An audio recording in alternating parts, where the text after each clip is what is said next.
Hello guys, मैं एहसान हुसैन और आप देख रहे हैं मेडिसिन मेड कोर्स। आज हम जानेंगे फाइसोमेट्रा के बारे में। ये क्या होता है, क्या कारण होते हैं इसके, क्या लक्षण होते हैं और उसका क्या ट्रीटमेंट होता है। तो यही सब जानेंगे अपने इस वीडियो में, तो वीडियो को पूरा देखें। तो सबसे पहले जान लेते हैं फाइसोमेट्रा होता क्या है। दोस्तों, इसको आम भाषा में यूट्रस का एक्सपेंड होना, यानी कि जो बच्चेदानी होती है, गर्भाशय होता है महिलाओं में, वो फूल जाता है या फिर वो बढ़ जाता है, उसमें सूजन आ जाती है। इसी कंडीशन को मेडिकल टर्म में फाइसोमेट्रा बोला जाता है। दोस्तों, इस कंडीशन में जो गर्भाशय होता है उसमें गैस फिल हो जाती है, यानी कि उसमें गैस भर जाती है, जिसकी वजह से यूट्रस फूल जाता है, भरा भरा महसूस होता है।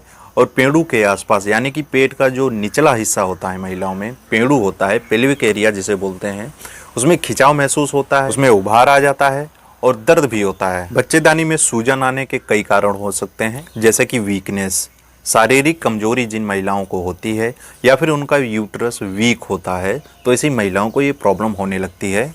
आफ्टर अबॉर्शन भी ये प्रॉब्लम हो सकती है, यानी कि जो महिलाएं अबॉर्शन कराती हैं और कुछ अवशेष, जो प्लेसेंटा का अवशेष होता है, जो पार्टिकल्स होते हैं, वो गर्भाशय के अंदर ही रह जाते हैं। अच्छे से सफाई ना होने की वजह से वो बाहर नहीं निकलते हैं, इसीलिए गर्भाशय के अंदर, यानी कि जो यूट्रस होता है उसके अंदर इन्फेक्शन होने लगता है। इस वजह से भी ये प्रॉब्लम होने लगती है। इसीलिए एक अच्छे गायनेकोलॉजिस्ट के पास जाकर ही एबॉर्शन कराना चाहिए। अगर एबॉर्शन हो गया है तो उसकी अच्छी तरह से सफाई कर लेनी चाहिए।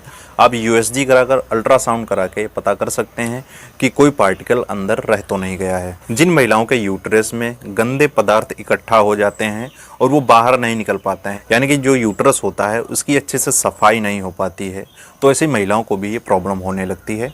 जो महिलाएं बाहर का खाना ज़्यादा खाती हैं, जैसे कि जंक फूड खाती हैं, एसिडिक फूड खाती हैं, तला भुना मिर्च मसाले वाली चीज़ों का ज़्यादा सेवन करती हैं और पानी कम पीती हैं, डिहाइड्रेट रहती हैं, तो ऐसी महिलाओं को भी ये प्रॉब्लम होने लगती है। तो जान लेते हैं इसके सिम्टम्स के बारे में, इसके क्या क्या लक्षण देखने को मिलते हैं। कुछ महिलाओं के ब्रेस्ट में पेन होने लगता है, यानी कि जो स्तन होते हैं उनमें दर्द होने लगता है। हाथ पैरों में दर्द रहता है, बैक पेन हो सकता है, यानी कि कमर में दर्द होने लगता है और फीवर भी आता है। ऐसी महिलाओं को सेक्स के दौरान काफ़ी परेशानी होती है, उनको दर्द होता है, जलन होती है, या फिर सेक्स करने के बाद थोड़ी देर बाद उनको भी दर्द महसूस होता है। ऐसी महिलाओं को वेजाइनाइटिस भी हो सकता है, यानी कि उनकी योनि में सूजन आने लगती है, दर्द भी होता है।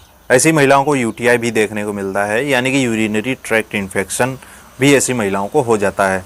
ऐसे पेशेंट्स को कॉन्स्टिपेशन रहने लगता है, यानी कि कब्ज की शिकायत हो सकती है, इंडाइजेशन हो सकता है, पेट से संबंधित कई सारी प्रॉब्लम्स देखने को मिलती हैं। कई सारी महिलाओं को एनोरेक्सिया भी हो सकता है, यानी कि उनको खाने की इच्छा नहीं होती है, भूख नहीं लगती है, कमजोरी रहती है, सुस्ती रहती है, कुछ अच्छा नहीं लगता है।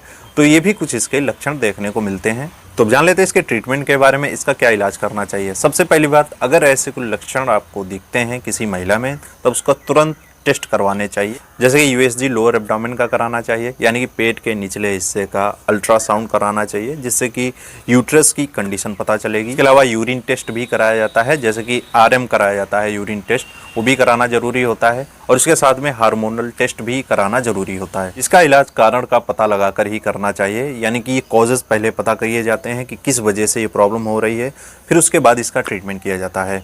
अगर इन्फेक्शन की वजह से प्रॉब्लम हो रही है, यानी कि संक्रमण हो गया है किसी तरह का, तब इसमें एंटीबायोटिक्स के द्वारा इलाज किया जाता है।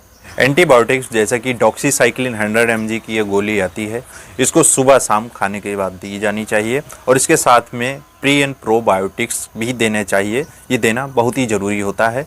और इसके साथ में मेट्रोनिडाजोल 400 mg की एक गोली दिन में 3 बार तक पेशेंट को दी जानी चाहिए। ये ट्रीटमेंट लगातार 7 से 14 दिन तक करना चाहिए और हाइजीन मेंटेन रखनी चाहिए।